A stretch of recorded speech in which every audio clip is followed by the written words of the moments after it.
The lights are finally going out in the Capitol after a long day in the impeachment trial of Donald J. Trump. You can't trust this president to do the right thing, not for 1 minute, not for one election, not for the sake of our country. You just can't. Bing, bing, bum, bum. He will not change, and you know it. History will not be kind to Donald Trump. I think we all know that, not because it will be written by never-Trumpers, but because whenever we have departed from the values of our nation, we have come to regret it, and that regret is written all over the pages of our history. If you find that the House has proved its case and still vote to acquit, your name will be tied to his with a cord of steel and for all of history. He has betrayed our national security. He has compromised our elections, and he will do so again. You will not change him. You cannot constrain him. Truth matters little to him. What's right matters even less, and decency matters not at all. We have proven Donald Trump guilty.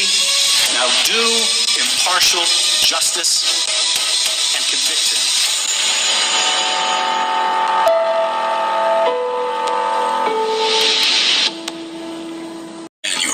Donald Trump is first warned of the virus. He ignores it.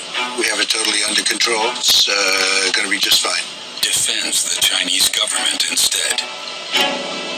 January 30th. Trump's own cabinet secretary warns of a pandemic, raising concerns that the Chinese government isn't being transparent. Trump calls him an alarmist. We think we have it very well under control. We're working very closely with China and other countries, and we think it's going to have a very good ending for us. The next day, the Dow plummets 600 points. Desperate to protect the stock market from sliding further, Trump continues to deny the threat and praise the Chinese government. We're doing great in our country. China, I spoke with President Xi, and they're working very, very hard, and I think it's going to all work out fine. Looks like by April, in theory, when it gets a little warmer, it miraculously goes well. But global cases more than double, spreading to over 24 countries. February 25th, one of the CDC's top experts, Nancy Messonnier, speaks out, warning it could soon become a full-scale pandemic. Disruption to everyday life may be severe, and I told my children that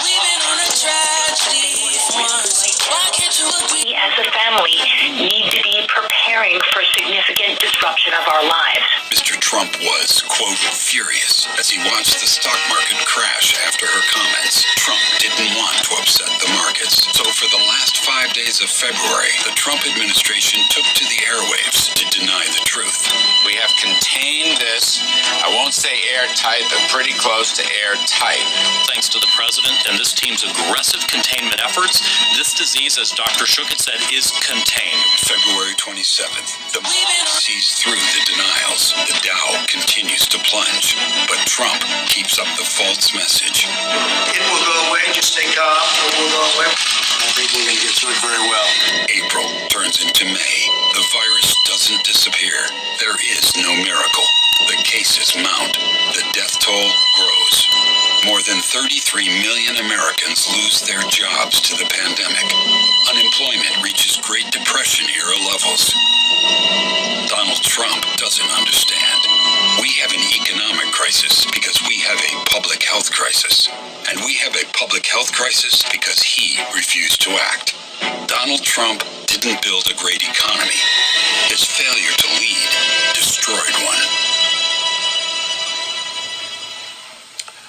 Wow, Amisha,